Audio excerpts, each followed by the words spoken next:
Ngayon, ang ating itarot reading, ito po ay tungkol po sa ICC. Alamin natin sa cards kung ano po talaga yung intensyon nila. May nagmanipula ba dito sa pagdakip po kay former President Rodrigo Roa Duterte? Ano po yung hidden agenda or hidden na reason kung bakit po ginagawa nila ito kay former President Rodrigo Roa Duterte? Marami pong mga Pilipino na nagtaka, nagtatanong po, marami pong katanungan sa kanilang isip, bakit ganyan po yung ginawa nila kay former President Rodrigo Roa Duterte. Kasi ang pagkaintindi ng lahat, ang ICC ay talagang pinaglaban nila ang yung human rights, di ba? Humanity. Pero sa nakikita ko po, hindi lang ako kundi marami pong Pilipino nagtaka sa rules nila, sa patakaran nila sa kanilang bansa, na kinuha nila sa former president na kinulong dyan sa detention facility. So kahit ano pong sabihin na hindi pa siya nakakulong, ganyan, pero ano bang kaibahan dyan sa nakakulong? Hindi naman natin makikita kahit buhok. So napaka-unfair po. Bakit yung iba nakalaya na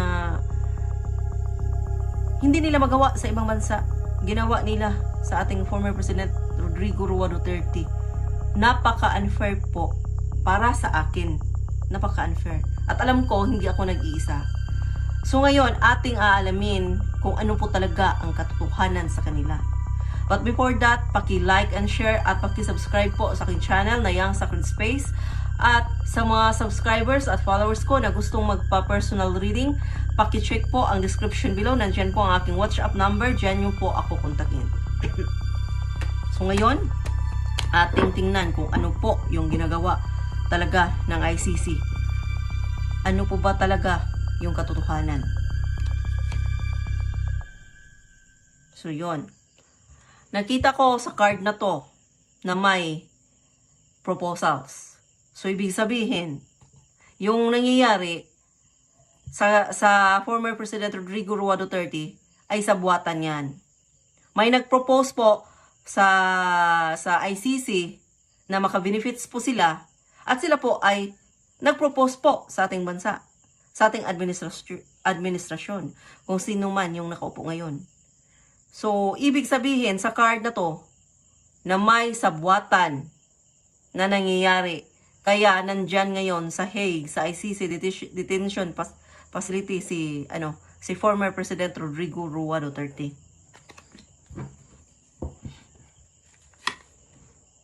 Okay. Ngayon, ang inaakala nila na dapat nilang i-celebrate, na akala ng taga-ICC at ng administrasyon na magiging yung smooth po ang lahat, na walang lumalabas na mga storya, na mga pagdududa sa mga pangyayari. Pero yun nga, hindi rin sila nagiging masaya, hindi rin nila ma-celebrate ng yung talagang celebrate kasi may mga problema na lumalabas, may mga humaharang sa mga plano nila. Kahit ano pang gawin nila, may mga tao pa rin na naniniwala po kay former President Rodrigo Roa Duterte. So, yun, nakikita ko na yung celebration nila, hindi nila matuloy-tuloy. Hindi po talagang nag-success yung mga plano nila, lahat-lahat ng mga plano nila.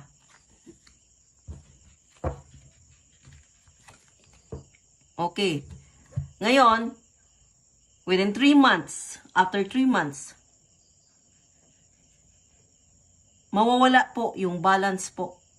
Yung balance na sinasabi.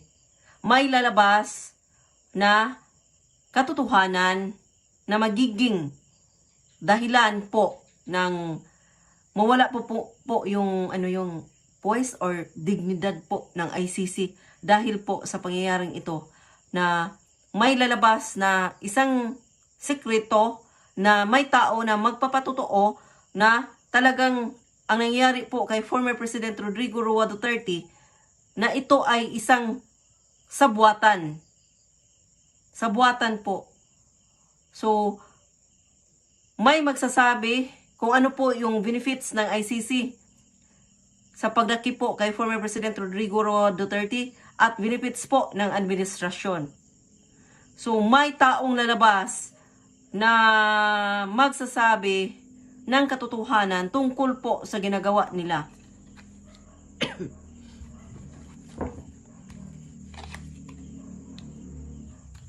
Ayan, lalabas. O, nandyan na. Yung trickery, yung lahat, yung pag-cheat nila, yung pag-manipulate nila, lalabas po yung katotohanan. Ito po yung antayin natin.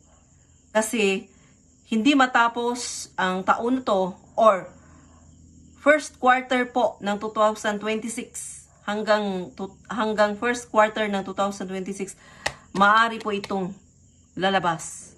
May tao pong maglabas ng katotohanan kung ano talaga yung hidden agenda, mga intentions nila, kung ano yung mga ginagawa nila na kabalastugan. Dahil lang sa sarili nilang interest. Kasi nakikita ko dito, hindi nila hinahanap ang hustisya. Ginagawa nila ito dahil sa sarili nilang interest, pansarili nilang interest.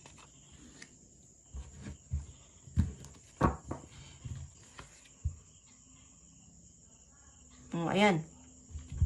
Nakikita ko dito na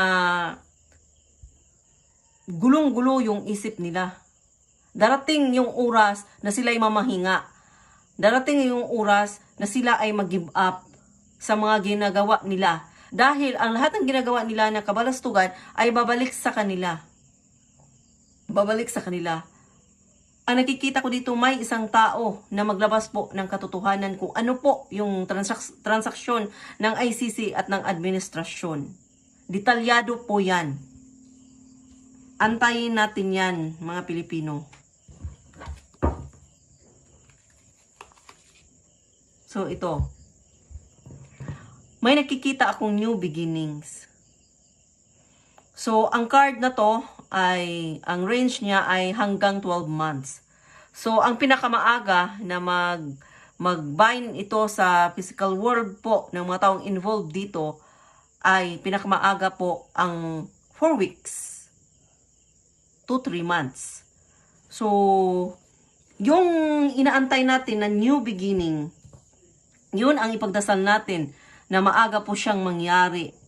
Na maaga po lalabas ang taong magpapatotoo ng sabuatan po ng administrasyon at ng ICC. Para yung hinintay natin na katarungan na hustisya ay madali nating makamtan. So ipagdasal po natin yan, mga Pilipino.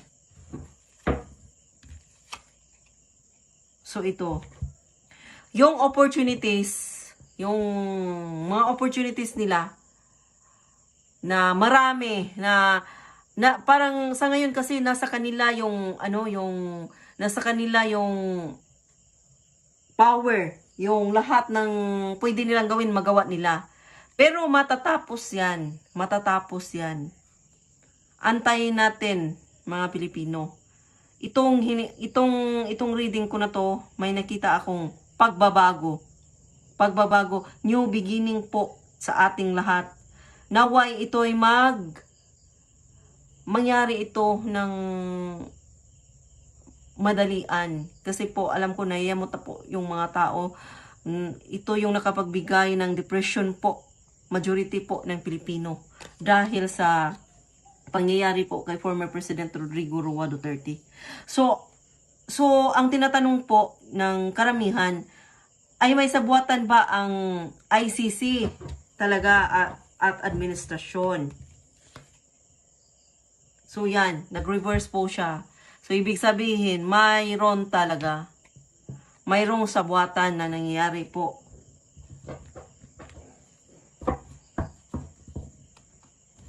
Pinagkikitaan ba talaga ng ICC yung pagdakip kay former President Rodrigo Roa Duterte? So yes po. Yes card.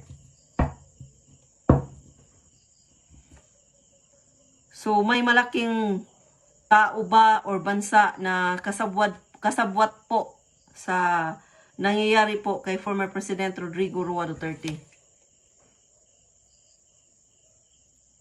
So, hindi sure na may ibang bansa or may ibang tao na kasama po rito.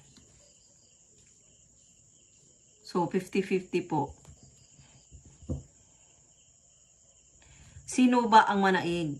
Si former President Rodrigo Duterte ba ang mananaig sa laban na to? Ang mananalo sa laban na to? Yes card po. So ano po ang ibig sabihin ng magician? Nasa kanya po lahat ang power. So may taong darating na tutulong po kay former President Rodrigo Roa Duterte na makapangyarihan talaga. Nasa kanya na po ang lahat. So, nasa kanya ang cups, swords, wands, at saka pentacles. So, may infinity pa. So, itong taong to, hindi lang ito yung may malaking obligasyon sa buong mundo. Kundi, marami po siyang pera. Nasa kanya po ang lahat. Ito ay yung nakikinig, nagmamasid. At darating po ang araw na siya po ay kikilos. Kikilos po ito para tulungan po si former President Rodrigo Roa Duterte. So, tinatanong kung siya ba ang magwawagi. Siya po ang magwawagi dahil po sa taong ito, tutulungan siya, or ito mismo po si Rodrigo Roa Duterte sa sarili niya pong paraan. So, dalawa lang. Siya ito mismo or may taong tutulong sa kanya. So, ating i-clarify na siya ba mismo ang makapag-save po sa kanyang sarili. Hindi. So, may ibang tao ba na tutulong sa kanya? So, nag-reverse po siya. Yung 5 of Wands, so ibig sabihin nito ay yes. So, ngayon, mga kayang Starot, alam nyo na yung mga pangyayari, yung mga kaganapan, totoong kaganapan. So, ito, nakikita ko dito ang past, kung ano yung ginagawa nila. 100% na talaga yun.